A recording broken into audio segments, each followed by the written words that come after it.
Terrific. Whenever you're ready then, Paul. Reg, can I start by asking you to define for us what you think a soap opera is? Well, I think the majority of viewers will know it, but it's probably something, it's a form of drama that 20 million viewers love, and a few critics love to hate, I suppose. But it's just a form of entertainment, dramatic entertainment, that serves a need in the community. What is it you think about soaps that attracts that mass audience, that makes it such a part of people's lives? I think it's entertainment, identification with the characters. It gives them some form of involvement in the lives of these people, and they accept the fact that it goes over the top occasionally. And I think it's just a simple philosophy that you do, say, 5 nights a week of entertainment, and viewers appreciate it. Now, when you came to develop Neighbours, Yes. how consciously did you work on the different elements in it? How much it was just your kind of intuitive instincts as a dramatist, and how much of it was, I'll need X, Y and Z characters and X, Y and Z locations? Well, Neighbours was a very difficult concept because of the simplicity of it. We were going through a period in all serials where there was a stock approach. You had people saying, a father would say, my son doesn't understand me, and the son was saying, oh, the old man doesn't understand me. So there was tremendous conflict, and it was becoming very phony. And so people were yelling at each other. And if you see American soaps, they are so intense about their romances, you know. It's all very confrontational. Yes, yeah. And nobody enjoys anything anymore. And I thought, well, why don't we do it more or less as it really is? And so we got a list of, a group of nice people, like the Robinson family in Neighbours, and then to get the conflict, we had the Ramsey family next door.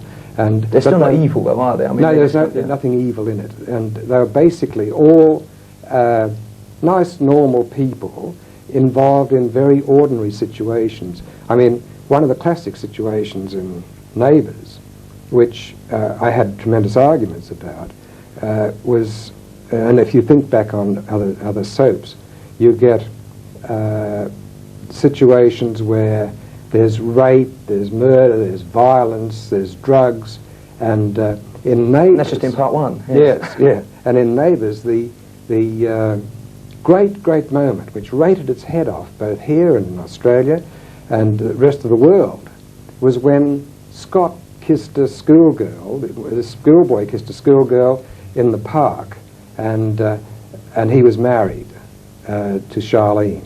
And it was just that little kiss that sent the ratings through the roof. On peck and the ratings explode.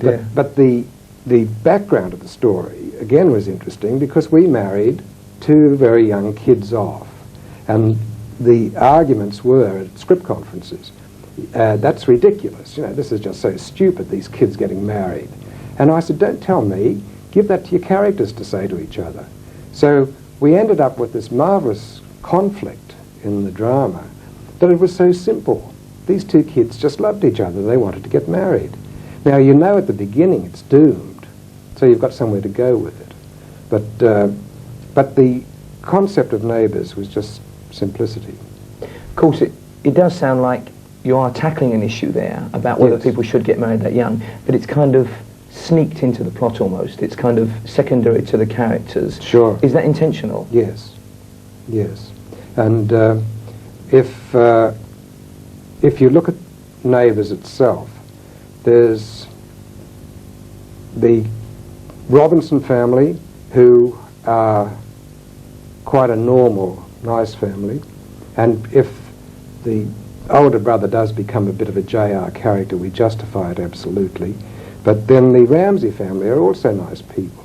You see, I based this on my hometown in Queensland, and I've never really told anybody this, but there, if you go down to the beach for the day and it rains, you don't worry about all the washing on the line, because when you come home, all the washing's been taken in and neatly folded and left in a basket on your kitchen table because they know where the key is. So these neighbours all know and trust each other, and they do things. You know, you could say, I'm going away for a week, will you look after the dog for me? So you know the dog's going for a walk every day, and all this type of thing is happening. And so I thought, well, why, if these people exist, why can't we do a serial about it? And the crux of Neighbours really is communication, where a father and son can sit down and they simply communicate. If the boy's got a problem, he speaks to his father, man to man, and whereas before Neighbours, we had all this great screaming and conflict and violence and drug addiction and everything, and that really isn't entertaining to me. Those topics, like drug addiction, are best left to shows like Eyewitness, not left to me. So can you take topics from the news though? Could you see a show like Eyewitness and say, bang, Yes. that'll do for me for 3 months worth of drama? Yes, and there are other topics in Eyewitness that I wouldn't do. And I suppose a program I saw recently, if you did a thing on buying children, babies for sale. Now, we would do that because I would know how to reach some form of conclusion there. But you also did in the same program, you did a story about violence in old people's homes. Now, I wouldn't do that because I'm setting out to provide entertainment, and that isn't entertaining. That is something so serious that you should do it. I mean, if I have my counsellor, my fictitious counsellor, go in and wave a magic wand and say, this will never happen again, that is phony and it's cruel. Whereas you need governments to respond to your program because it's such a big issue. So you won't tackle an issue and this as a positive outcome in it for the characters or the viewers? I would say, why, we always say, why are we doing this? If you get a gut feeling that this is going to hurt people and it isn't entertaining, and you're contriving to get it into your show because one of the writers wants to deliver a great message, he'd be better going and working for you and doing it. And another... So it's the old Sam Goldwyn, if you want to send a message, try Western Union. Sure. and another one that I wouldn't do, and it really has hit me hard over here, is a story that was done, and I don't know which channel did it, but it was done on Alzheimer's disease. And it was a remarkable thing because there was this lovely woman with her husband, and he didn't know who she was, he didn't know who he was incontinent, sometimes he was violent, and he just rocked backwards and forwards in a chair while she spoke, and she was so gentle and so caring about him, and she said, you see, it isn't his fault. And then she just looked up and she said, but it isn't my fault either. And now, I would feel really awful doing that, but I think it is marvellous that shows like yours would do it, because it's terribly important. But it's beyond the realms of what soaps are about. I can't solve that problem. And if I tried to come up with a solution to it, it would be awfully phony. But there was a problem that you couldn't solve, that you did introduce into a soap when you tackled Sandy in Crossroads being paraplegic. Yes, well, well, you see, you can. But the individual can rise above that situation, and they do. I mean, they're remarkable. I spent time in Stoke Mandeville Hospital, and I had experts guiding me with that. And so there's no concern there. I sat down with the actor and said, look, you must realize if we do this story, you'll never walk again on television, because there's no way I would allow a miracle to suddenly happen, because it isn't like that. We did it as it was. And of course the character just forgot all about being a paraplegic and went about his normal life and was treated as a normal person, which is what they want. But that's something that I would say, why are we doing it? We are doing it because we can do a complete story on it, we can arrive at a conclusion with it. So loneliness is another thing. I mean, we're getting into the doldrums a bit here, but loneliness is another one that you can do and I can do. Now, you'd do it one way, but I would do it another way. And there's a good example in the Midlands again. I went into a small cafe in the Midlands, and there's a woman in there who runs it, and she is right out of a serial. She's the perfect character. If you walked in, you'd say, if she could act, she would be marvellous. Oh, okay, yes. And she runs this. And so if two people walk in, perfect strangers, and she said to me that she has found that people come in there and have a cup of tea, and she's the only person they speak to in their daily lives. So she goes out of her way to be a chatterbox, and she talks, and within 15 seconds she could get two strangers sitting across the cafe talking to each other. And she sets out deliberately to do this. Now, once she's done that, next time they go in, they become such good friends, they sit at the same table. Now that's good soap opera. It's marvellous stuff. Because I would have the old guy and the old woman, you know, lonely and not talking to anybody. This woman comes along and gets them together. They meet in the street, go down, and they walk off into the sunset together. You know, the wedding bells ring. So that's, but she's marvellous. Is that how you see your job though, Rich? Do you see yourself as that person in the cafe who, instead of introducing people to real people, takes off the edge off their loneliness by giving them fictional characters to be friendly with? Sure, and also by observing real life people. And I mean, if I took my character and based my character on the woman in the cafe, obviously she would be probably something like Madge in Neighbours, you know, where she becomes very, or Daphne, when Daphne was alive in Neighbours, Daphne would do that type of thing. But this woman is marvellous, but it's a real life situation, you know, that... I'm going to sign her up and write a soap opera about it. Sign her up and write a soap opera about it. I think she'd let you too. She's great fun. Great fun. Now, if we can talk a little bit more about characters, yeah. There do seem to be character types that occur in most soaps. I mean, if you agree with that, perhaps you could break that down for us. If say you were giving a soap master class, what are the kind of, say, 4 characters that you'd recommend I had to put in my soap? I see. You're thinking of setting up an opposition in That's the right, yes. 10-second Paul Ross television. Yes. I think, yes, there is a definite format. You obviously, you've got to have the family structure. It's interesting, taking Neighbours again as an example, because it's so popular over here, but Jim Robinson, for about 2 months, was a woman when I was working on it.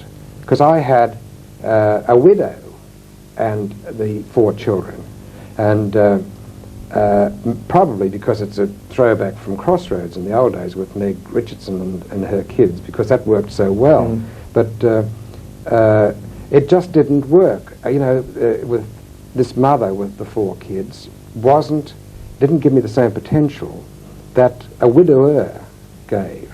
So I then changed it and had to rework the whole concept again, and then bringing his mother-in-law in, and of course the immediate tendency is to have her the interfering mother-in-law, and I thought, no, why do that? Because a lot of those women are marvellous. Very supportive in the whole and bit, also, yeah. Why alienate all the mothers-in-law watching the show? For no, again, you say, why am I doing this? Why am I doing this? And so what you go for is a nice, warm character who is understanding and who gave us greater scope with stories than if she'd been interfering.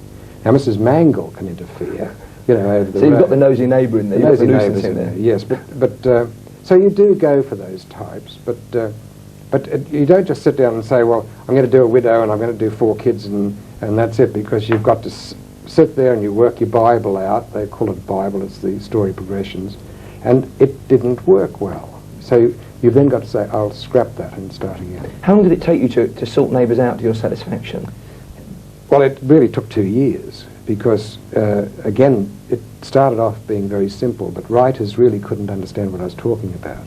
Because I said, you know, they don't smoke, they don't drink, they're not on drugs, they don't swear, there's no violence, there's no rampant sex, and they're all sitting there saying, well, what's left, you know? And I said, you're left with people who communicate with each other, and they all went, oh, God, he's gone mad. Sounds like Ibsen or something. Yes, Ibsen, yes. But communication sounds a dull word, but it's the key to the whole thing, people talking. Do you think then, Reg, there's a sense in, well, I'll ask that again, do you think, Reg, there's a sense in which people watch Dallas because it's a fantasy and they want to have those beautiful women and be as handsome as JR and have shoulder pads like Sue Ellen, and people watch Neighbours also because it's a fantasy, they'd like to be in that friendly, non-threatening community where your washing gets done for you by your next door neighbour? Yes, it's interesting about Dallas because Dallas is popular in Australia, and we did a Dallas-type program about Australians, and they hated it because they just don't see Australians like that, but they see Americans like that, so they'll accept it, but they wouldn't accept Australians being like that. And were you sure that the Brits would accept an Australian soap like Neighbours? Well, this upsets people in the media because they all want me to say I didn't think it would work over here, but I knew it would work because I'd spent so many years in Britain, and once it was successful in Australia, and I got it the way I wanted it. When the BBC said they wanted to buy it, I just said, well, I'm positive it'll work. Yeah. So I wasn't surprised. I'm surprised we get as many as 20 million viewers. And I think ITV is surprised by that as well. Yes, but and it's a good thing that Coronation Street, which deserves to rate, is outrating it. That's something that I think is only right, because shows like The Street are marvellous forms of drama. Do you differentiate then between that kind of soap and Neighbours? I mean, does Coronation Street do a different job to Neighbours? No. I'm sure when Coronation Street was first devised, they set out to entertain. Same with Crossroads. Crossroads was a Midland program, and the first thing I learned when I went to the Midlands, you could tell a Midlander by the shamrock in his turban. And it's very true, you know. I know people in the black country, and they're marvellous. So I had to take people from all walks of life, and that's why a motel was a good... Perfect forum. Yes, because they all came through that. But whereas with The Street, it's Coronation Street, and your lovely characters like Eno Sharples and Elsie Tanner and Mavis, you know. They're lovely characters. Do you actually watch soaps yourself, or does the fact that you know the mechanics of it so well get in the way of enjoying them? Well, I've been so busy watching all these things I do myself, but no, I don't. I do watch them, but I'm not an avid viewer because I really haven't the time to do it. But I did study them religiously. You know, when I studied in America, and went to all the different networks and studied how to do it, because Lord Grade, sent me there and was determined to do one. And what kind of things did you learn? Well, I learned a lot of things not to do. I learned to move it along a lot faster. You see, the Australian serials go out in peak viewing time in the evenings, and so we've got to outrate the best American product, regardless of what it is, and the best British product. So if we don't outrate it, we're cancelled. You know, you've got a matter of weeks to prove your program is better than anything else in the world. And so if you take Prisoner Cell Block H, which some fool over here said has a wobbly set, which is crazy because those sets they're real steel bars and wobbly steel is difficult to come by, isn't it? Wobbly steel is very... but I think he may have been sniffing powder when he watched it, and our television set might have been wobbling, but... I'm sure he'd love it if we use that bit, because we'll end up in the libel courts and he can retire, can't he? Well, they've all been copying. I mean, they're all guilty of plagiarism, because all these critics over here have been saying the same thing about wobbly sets, and I don't know why they're doing it, because it was a great hit in America, and... it's on stage here at the moment, isn't it? And yes, and doing very well. But the Prisoner was a completely different approach to serials, because these were... Action!